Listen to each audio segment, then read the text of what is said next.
Top live cricket മലയാളത്തിന്റെ പുതിയൊരു വീഡിയോയിലേക്ക് സ്വാഗതം. ആദ്യ T20 ഇന്ത്യക്ക് മികച്ച വിജയം. ഗ്വാളിയറിലെ മാധവ് റാവു സിന്ധ്യ സ്റ്റേഡിയത്തിൽ നടന്ന ആദ്യ T20 മത്സരത്തിൽ ബംഗ്ലാദേശ് ഉയർത്തിയ 127 റൺസിന്റെ ടാർഗറ്റ് ഇന്ത്യ 11.5 ഓവറിൽ 3 വിക്കറ്റ് നഷ്ടത്തിൽ ലക്ഷ്യം കണ്ടു. മികച്ച ബോളിംഗ് കാഴ്ചവെച്ച ഇന്ത്യ അതുപോലെ തന്നെ ബാറ്റിംഗിലും മികച്ച പ്രകടനമാണ് കാഴ്ചവെച്ചത്. മലയാളി താരം സഞ്ജു സാംസന്റെ ഭേദപ്പെട്ട പ്രകടനമാണ് ഈ മത്സരത്തിലുണ്ടായത്.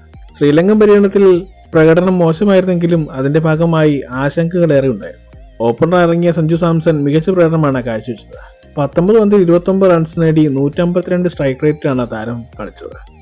കുറച്ചു നേരം കൂടി ക്രീസിൽ ചെലവഴിച്ചെങ്കിൽ മാച്ച് വിന്നർ ആകാമായിരുന്നു. മനോഹരമായ സ്ട്രൈറ്റ് ഡ്രൈവും മികച്ച ടൈമിങ്ങുമായി മികച്ച ഷോട്ടുകൾ സഞ്ജുവിന്റെ ബാറ്റിൽ നിന്ന് ഉയർന്നു. കൂടാതെ വിക്കറ്റിന് പിന്നിലും താരം മികച്ച പ്രകടനമാണ് കാഴ്ചവെച്ചത്. ഓഫ് ഡ്രൈവ് അടക്കം അത്ഭുതപ്പെടുത്തുന്ന ടൈമിംഗ് ആണ് മികച്ച ഷോട്ടുകൾക്കെല്ലാം ഉണ്ടായിരുന്നത്. ഓപ്പണിംഗിലേക്ക് എത്തുമ്പോൾ സഞ്ജു പതറുമെന്ന് കരുതിയവരെ വായടപ്പിക്കുന്ന തരത്തിൽ മനോഹരമായ ഷോട്ടുകൾ കളിക്കാൻ സഞ്ജുവിന് സാധിച്ചു. ഈ പെർഫോമൻസ് അടുത്ത മത്സരത്തിലും തുടരട്ടെ എന്നാണ് ആരാധകർ ആഗ്രഹിക്കുന്നത്. സഞ്ജുവിനെ കൂടാതെ സൂര്യകുമാർ യാദവ് 29ഉം അഭിഷേക് ശർമ്മ 16ഉം ഹർദിക് പാണ്ഡ്യ മികച്ച ബാറ്റിംഗ് ആണ് കാഴ്ചവെച്ചത്. 16 പന്തിൽ 39 റൺസ് നേടി മികച്ച ഫിനിഷിംഗ് കാഴ്ചവെച്ചു. ആദ്യ T20 മത്സരത്തിൽ 2 താരങ്ങളാണ് T20യിൽ അരങ്ങേറ്റം കുറിച്ചത്. നിതീഷ് കുമാർ റെഡ്ഡിയും മായങ്ക് യാദവും. സൺറൈസേഴ്സ് ഹൈദരാബാദിന്റെ നിതീഷ് കുമാറും ലക്നൗ സൂപ്പർ ജയൻസിന്റെ പേസർ മായങ്ക് യാദവുമാണ് അരങ്ങേറിയവർ. ഓൾറൗണ്ടറായ നിതീഷ് കുമാർ മികച്ച ബാറ്റിംഗും അതുപോലെ തന്നെ മികച്ച ബോളിംഗ് കാഴ്ചവെച്ചു. എല്ലാവരും ഉറ്റുനോക്കിയത് മായങ്ക് യാദവിലേക്കാണ്.